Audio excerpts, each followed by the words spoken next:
தனது இம்சையரசன் 23ஆம் புலிகேசி படம் வெளியாக முன்னாள் முதலமைச்சர் கருணாநிதிதான் காரணம் என நடிகர் வடிவேலு கூறினார். சென்னை கொளத்தூரில் முதலமைச்சர் ஸ்டாலின் பிறந்தநாள் பொதுக்கூட்டத்தில் பேசிய அவர், இம்சையரசன் 23ஆம் புலிகேசி பட வெளியீட்டின் போது ராஜா குதிரையில் போகக்கூடாது என்று கூறி ப்ளூ கிராஸ் அமைப்பினர் படத்தை வெளியிட தடையாக இருக்கிறார்கள் என தாம் கலைஞரிடம் தெரிவித்ததாகவும், அதற்கு ராஜா குதிரையில் போகாமல் குவாலிஸ்லேயா போவார் என்று கிண்டலடித்தபடியே ராசாவிடம் பேசி படத்தை வெளியிட உதவி புரிந்தார் என்றும் வடிவேலு கூறினார். ஒரு தடவை 23ஆம் புலிகேசிங்கிற படத்தை ரிலீஸ் பண்ண முடியல.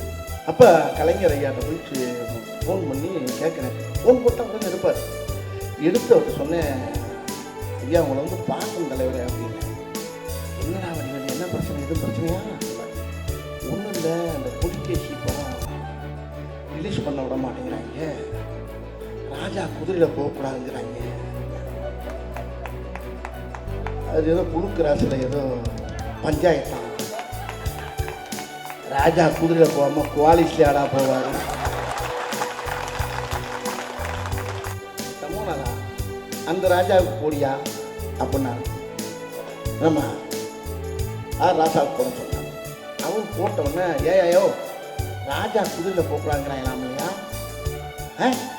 அதுக்கு என்னன்னு பார்த்து உடனே இது போகிற மாதிரி ஏற்பாடு பண்ணியா குதிரையில் இருந்தார். நீ ராஜா தானே அவரை கலாய்க்கிறார்.